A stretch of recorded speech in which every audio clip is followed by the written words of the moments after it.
ഇനി അടുത്ത വരാനിരിക്കുന്ന ചിത്രം മഹേഷ് നാരായണൻ.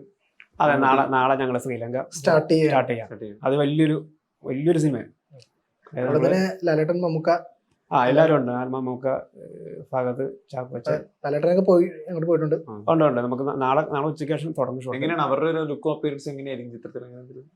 മഹേഷിന്റെ വർക്ക് അറിയാലോ, നമ്മളിപ്പോ ഓൾറെഡി ടേക്ക് ഓഫും മഹേഷിന്റെ വർക്കുകളൊക്കെ നമ്മൾ ചെയ്തതാണ്. അതുകൊണ്ട് മഹേഷിന്റെ ഒരു രീതി നമുക്കറിയാം. പിന്നെ അവർ തിരഞ്ഞെടുക്കുന്ന സബ്ജക്റ്റ് അറിയാലോ. എന്തായാലും ഒരു സാധാരണ സിനിമ ആയിരിക്കില്ല നമുക്ക്. ഇപ്പോൾ ഈ ഞാൻ നേരത്തെ ആദ്യമേ പറഞ്ഞ പോലെ മമ്മൂക്ക എന്ന് പറയുന്ന ഒരു നടൻ, അദ്ദേഹത്തിന് ലുക്സ് എപ്പോഴും ഓരോ സിനിമയിലും നൻപകലിൽ കണ്ടതുപോലെ ഇല്ല റോഷാക്കിൽ കാണുക, അതുപോലെയല്ല ഭ്രമയുഗത്തിലേക്ക് വന്നാൽ, അതല്ല നമ്മൾ കാതലിലും അല്ലെങ്കിൽ ടർബോയിൽ കാണുന്നത്. ഓരോ സിനിമയിലും അങ്ങനെ മാറിക്കൊണ്ടിരിക്കുന്ന ഒരു നടനാണ്.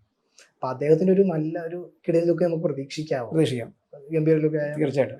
അതെ, അതിനേക്കാൾ ഉപരി എല്ലാവരും ചർച്ച ചെയ്യുന്ന വേറൊരു നടനുണ്ട്, മോഹൻലാൽ. മീശയൊക്കെ പിരിച്ചിട്ട് അദ്ദേഹം വന്ന കാണാൻ തന്നെ ഒരു പവറാണ്. വന്ന ഒരു പ്രത്യേക ലുക്കാണ്. എല്ലാവരും എന്തായാലും ചേഞ്ച് ഉണ്ടാവും. ലാലേട്ടൻ്റെ ഒരു ഗെറ്റപ്പ് ഇങ്ങനെയായിരിക്കും. നമുക്ക് ഓൾറെഡി നമ്മൾ ഇപ്പോൾ ഒരു വലിയ ഷെഡ്യൂളല്ല, ഇപ്പോൾ ഒരു 3 ദിവസം മാത്രമേ ഷെഡ്യൂളുള്ളൂ. നമ്മൾ വേറൊരു സീക്വൻസ് മാത്രമേ ഉള്ളൂ. അതുകൊണ്ട് ഇതിന്റെ ശരിക്കും ഒരു ഷെഡ്യൂൾ ജനുവരി ഒക്കെ ആയിട്ട് നമുക്ക് തുടങ്ങുള്ളൂ. അപ്പം ഇനി ഒരുപാട് മീറ്റിംഗ് ഉണ്ട്, ഒരുപാട് നമുക്ക് ഈ ക്യാരക്ടറിനെ കുറിച്ചുള്ള ചർച്ചകളുണ്ട്. അതെല്ലാം കഴിഞ്ഞ് ഒന്നും ഫൈനലായിട്ടില്ല. എങ്കിലും അദ്ദേഹത്തിന്റെ ലാലേട്ടൻ്റെ ഒരു കിടലിൽ പ്രതീക്ഷിക്കാം. രണ്ടുപേരും മാസ് സീൻസ് ഒക്കെ പ്രതീക്ഷിക്കാമല്ലേ.